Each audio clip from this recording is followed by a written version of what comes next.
اسلامی عقائد میں سے نا ایک بنیادی عقیدہ آخرت ہے۔ جن چیزوں پر انسان ساری زندگی اعمال کرتا ہے وہ چیزیں ہوتی ہیں جو اس کے عقیدے میں شامل ہوتی ہیں۔ عقیدہ جس طرح کا ہوتا ہے اسی طرح کا انسان عمل کرتا ہے، جو اس کی سوچیں ہوتی ہیں، جو افکار ہوتے ہیں، اسی طرح اپنے شب و روز گزارتا ہے۔ جن لوگوں کا عقیدہ آخرت مضبوط ہوتا ہے نا کہ ہم نے اللہ کی بارگاہ میں کھڑے ہونا ہے، ہم نے اس کی بارگاہ میں جا کے اپنے اعمال کا حساب دینا ہے، عقیدہ آخرت مضبوط ہو تو لازمی طور پر اعمال سنور جاتے ہیں۔ انسان جواب دہی کے تصور کے ساتھ اپنے معاملات زندگی کو بار بار صحیح کرنے کی کوشش کرتا ہے۔ عقیدہ آخرت اسلامی عقائد میں بنیادی فکر کا عقیدہ ہے، اساس ہے عقائد کی۔ اگر کسی شخص کا یہ خیال ہو جائے کہ میں بس یہی زندگی ہے، کھا لو پی لو موج کرو، تو ظاہر ہے وہ فنا کا نام جب رکھ لے گا زندگی کو اور وہ دوبارہ اٹھنے کا قائل ہی نہیں ہوگا تو وہ تو کسی قانون کا پابند ہی نہیں رہے گا، وہ تو کسی چیز کی پابندی نہیں کرے گا، کسی چیز سے پرہیز نہیں کرے گا، من چاہی زندگی گزارے گا۔ عقیدہ آخرت، اللہ کی بارگاہ میں کھڑا ہونے کا تصور، یہ انسان کو سوار دیتا ہے۔ یہ ایک ایسا مراقبہ ہے جو تزکیہ نفس کر دیتا ہے، انسان کا باطن سنور جاتا ہے، اخلاقیات میں تبدیلی آتی ہے۔ پھر کوئی کیمرہ بھی نہ لگا ہو نا، کوئی بھی نہ دیکھ رہا ہو تو بندہ پھر بھی نیک ہو جاتا ہے، چونکہ اس کا خیال ہوتا ہے میرا رب مجھے دیکھ رہا ہے، صبح قیامت میں اپنے رب کی بارگاہ میں کھڑا کیا جاؤں گا۔ تو عقیدہ آخرت کی مضبوطی، اس تصور کا مضبوط ہونا امت مسلمہ کے لیے نہایت ہی ضروری ہے۔ آپ دیکھیے قرآن مجید فرقان حمید ہماری توجہ دلاتا ہے، اور سورۃ القیامہ کے اندر اللہ کریم نے ارشاد فرمایا ایحسب الانسان، کیا آدمی اس گھمنڈ میں ہے، کیا انسان کا یہ خیال ہے ان یترک سدی، کہ اسے آزاد چھوڑ دیا جائے گا، اس سے پوچھا نہیں جائے گا؟ کیا انسان یہ سمجھتا ہے اس سے کوئی سوال؟ ایحسب الانسان، کیا انسان اس گمان میں ہے، اس گھمنڈ میں ہے ان یترک سدی، کہ اسے آزاد چھوڑ دیا جائے گا، کوئی پوچھنے والا نہیں ہوگا؟ اسے آزاد نہیں چھوڑا جائے گا، اس پر پابندیاں ہیں، اس پر کچھ قیود ہیں، اسے کچھ حدود بتائی گئی ہیں، اسے ایک دائرہ کار دیا گیا ہے، اسے بتایا گیا ہے کہ یہ حلال ہے، یہ حرام ہے، یہ تیرے لیے جائز ہے، یہ تیرے لیے جائز نہیں ہے۔ اس چیز کی حد تک تو آگے بڑھ سکتا ہے، یہاں سے اس لائن کو تو کراس نہیں کر سکتا، اس پر پابندیاں ہیں، ان پابندیوں کے بیچ رہ کے وہ زندگی گزارے گا۔ اور یہ بھی یاد رکھے، یہ آیت ایک دوسرا معنی یہ دیتی ہے کہ یہ مت سمجھے کہ صبح قیامت اسے چھوڑ دیا جائے گا، اس سے پوچھا جائے گا، اس سے سوال کیا جائے گا۔ اللہ کی بارگاہ میں جب یہ کھڑا ہوگا تو اسے اپنے اعمال کا حساب دینا ہو۔ لازمی طور پر ایک عدالت صبح قیامت لگے گی، جس عدالت میں مجرم پیش ہوں گے، انہیں اپنے جرموں کا حساب دینا ہے، ظالموں کو کھڑا کیا جائے گا، ان سے ان کے ظلم کے بارے میں باز پرس ہوگی۔ تو لازمی طور پر عقیدہ آخرت کی مضبوطی انسان کو مضبوط کرتی، اس کے اعمال پر پیرے بیٹھ جاتے ہیں، وہ پھونک پھونک کر قدم رکھتا ہے، سوچ کر جملے بولتا ہے، وہ کوئی بھی معاملہ کرتا ہے تو اس میں اس کا خیال ہوتا ہے کہ میں نے دنیا سے چلے جانا ہے، میرے پاس پتہ نہیں کتنا وقت بچا ہے، لہٰذا مجھے آخرت میں پیش ہونا ہے، اپنے معاملات کی آسانی کے لیے، وہاں کی آسانی کے لیے میں یہاں تھوڑا سوچ سمجھ کے چلوں۔ رب فرماتا ہے تجھے ایسے ہی آزاد نہیں چھوڑا جائے گا، آزاد پنچھیوں جیسی زندگی نہ گزار، صبح قیامت کے معاملات کو پیش نظر رکھ، اس پر غور کر۔ یہ تصور گھر کے باہر بھی پورا مضبوط ہونا چاہیے اور گھر کے اندر بھی پورا مضبوط ہونا چاہیے۔ انسان اپنے مالک سے ڈرے اور قیامت کے دن اس کی بارگاہ میں حاضری کا یقین رکھے، اور وہ یاد رکھے کہ یہاں جو کچھ، وہ دیکھے نا بچوں کو استاد پڑھاتا ہے، محنت کراتا ہے، اگر بچے نہیں پڑھتے تو ڈانٹتا بھی ہے، سمجھاتا بھی ہے، قائل بھی کرتا ہے، اور جب وہ آخری بات کرتا ہے تو پھر وہ پتہ کیا کہتا ہے؟ چلو ٹھیک ہے، اگر نہ پڑھو گے تو امتحان تو آنا ہی ہے نا، رزلٹ تو آنا ہے، پیپر میں بیٹھو گے نہیں آئے گا، فیل ہو جاؤ گے۔ یہ لاسٹ پر یہ بات ضرور ہوتی ہے، اور یہ امتحان دینے کا تصور اور امتحانی سینٹر میں جانے کا خیال طالب علم کو مجبور کرتا ہے کہ میں اسباق تیار کروں، میں بار بار اس پر غور کروں، میں کتاب کو سمجھوں، میں اس کو حل کروں چیزوں کو، تاکہ جب میں مرکز میں جاؤں پرچہ دینے کے لیے امتحانی سینٹر میں تو پھر مجھے پریشانی کوئی نہ ہو۔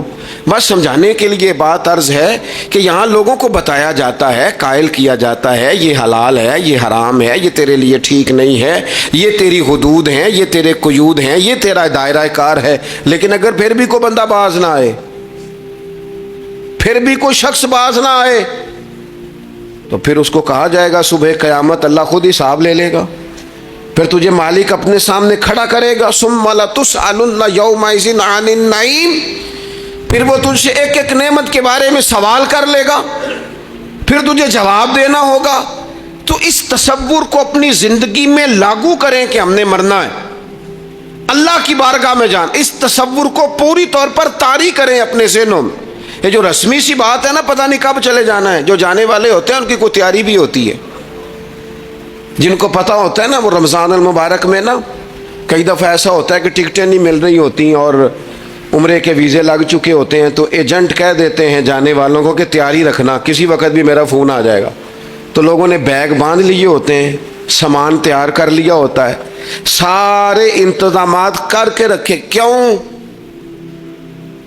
کہ پتہ نہیں کس وقت بلاوا آ جائے گا۔ تو روز کہتا ہے پتہ نہیں اللہ کی جانب سے کس وقت بلاوا آ جائے گا۔ پھر اپنی تیاری بھی تو یار کچھ بتانا، میں بھی بتاؤں آپ بھی بتائیں، پھر ہم اپنے آپ سے یہ بھی تو سوال کریں نا کہ جہاں اچانک جانا پڑے اس کے لیے تیاری ہوتی ہے، ہماری تیاری کیا ہے؟ اگر اچانک جانے پڑے اس کی بارگاہ میں کیا تیاری؟ روز دیکھ رہے ہیں نا، کچھ لوگ روڈ پہ چڑھے تھے پہنچ نہیں سکے، ہاسپٹل گئے تھے پہنچ نہیں سکے، کچھ لوگ کسی فیلڈ میں کام کر رہے تھے ڈگری نہیں مل سکی، جا ہی نہیں سکے، وقت آ گیا۔ تو اگر وہ ٹائم آ جاتا ہے اس کی بارگاہ میں حاضر ہونا پڑ جاتا ہے، تیاری کیا ہے؟ نبی پاک علیہ الصلوۃ والسلام گھر کے اندر اپنے گھر والوں کی تربیت کے لیے اور تعلیم امت کے لیے ایک دعا مانگتے تھے۔ حضرت عائشہ صدیقہ کہتی ہیں حضور دعا مانگتے تھے، مشکات میں موجود ہے۔ کیا دعا تھی؟ اللہم حاسبنی حسابا یسیرا، اے اللہ ذرا حساب آسان کر کے لینا۔ یہ حضور تعلیم امت کے لیے دعا مانگتا، اللہ حساب ذرا آسان کر کے لیجیے، مالک کرم فرمانا۔ تو حضرت عائشہ صدیقہ رضی اللہ تعالیٰ عنہ ارشاد فرماتی ہے میں نے عرض کیا یا رسول اللہ صلی اللہ تعالیٰ علیہ وسلم یہ آسان حساب کا کیا مطلب ہے؟ تو حضور فرمانے لگے عائشہ آسان حساب کا مطلب یہ ہے کہ رب کریم بندے کے نامہ اعمال پر نظر ڈالے گا اور پھر اللہ تبارک و تعالیٰ اس سے درگزر فرما دے گا۔ یہ آسان حساب ہے، پتہ مالک کو ہے اس نے کیا کیا ہے، پر کریم ہے نا۔ عدل کریں تے تھر تھر کمبن، اچیاں شانہ والے تے جے فضل کریں تے پھر بخشے جامن میرے جے منہ کالے، نظر کرے گا پھر معاف فرما دے گا۔ اور حضور فرماتے عائشہ یاد رکھو جس سے اس نے حساب لیا وہ پھر بڑی مشکل میں آ جائے گا، اس کے لیے مشکل ہو۔ اللہم حاسبنی حسابا یسیرا، اے اللہ تو حساب ذرا آسان کر کے لینا، ذرا آسان کر کے، اس لیے تعلیم امت کے لیے کہ امت کے دل میں خیال پیدا ہو کہ حساب دینا ہے، تو نے حساب دینا ہے، تو نے اپنے مال کا حساب دینا ہے، تو نے اپنے لفظوں کا حساب دینا ہے، تو نے معاملات کا حساب دینا ہے، تو جس کرسی پہ بیٹھا ہے، تو کلرک ہے یا صدر ہے، تو نے اپنی اس نشست کا حساب دینا، تو استاد ہے یا پیر طریقت ہے، تو مؤذن ہے یا خطیب ہے، تو جو بھی ہے تو نے حساب دینا ہے۔ تجھے تیرے منصب کے بارے میں پوچھا جائے گا، تجھے تیرے عہدے کے بارے میں پوچھا جائے گا، تجھے اپنی ذمہ داریوں کے بارے میں حساب دینا، اللہ کی بارگاہ میں تمہیں جا کے بتانا ہے کہ تم نے کیا اعمال کی۔ اس تصور کو پکا کریں اپنے، یہ تصور کتنا کو پکا ہونا چاہیے، دنیا کیا ہے اور آخرت کیا ہے۔ ہمارے ہاں لوگوں نے بہت بڑا لمبا چوڑا دنیا کا تصور بنا لیا ہے، کار جہاں دراز ہے، لمبا تصور، دنیا داری کے لیے لمبی منصوبہ بندی، دور دور تک میں نے یہ کرنا ہے، پھر میں نے یہ کرنا ہے، پھر اس کے بعد انشاءاللہ یہ کر دینا۔ یہ تو آپ نے 300 سال کی پلاننگ بتا دی ہے، یہ تو 300 سال کی پلاننگ بتائی۔ کیا بتائیں تجھے اے باپ، کیا کار ہائے نمایاں کر گئے